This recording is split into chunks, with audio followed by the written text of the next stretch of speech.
ప్రజలు రోడ్డు భద్రత విషయంలో ప్రతి ఒక్కరూ బాధ్యతగా వ్యవహరించాలని, ప్రతి ఒక్కరూ బైక్ రైడ్ చేసేవారు హెల్మెట్లు తప్పనిసరిగా వాడాలని సూచించారు డిప్యూటీ ట్రాన్స్పోర్ట్ కమిషనర్ శ్రీనివాస్.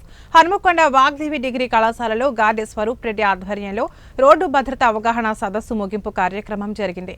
ఈ కార్యక్రమంలో జిల్లా వ్యాప్తంగా గాదె స్వరూప్ రెడ్డి ఆధ్వర్యంలో పలు చోట్ల చేపట్టారు.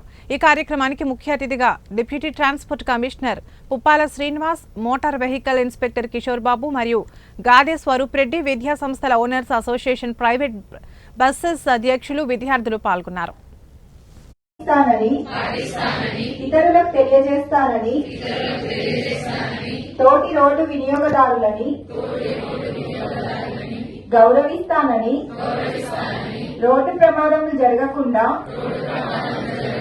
నా కర్తవ్యాలను శ్రద్ధతో, అంతఃకరణ శుద్ధితో నిర్వహిస్తానని, రోడ్డుపై ప్రయాణించినప్పుడు ట్రాఫిక్ రూల్స్ ఉల్లంఘన గాని, ప్రేరేపించడం గాని లేకుండా ప్రజలందరూ మన రోడ్లపై సురక్షితంగా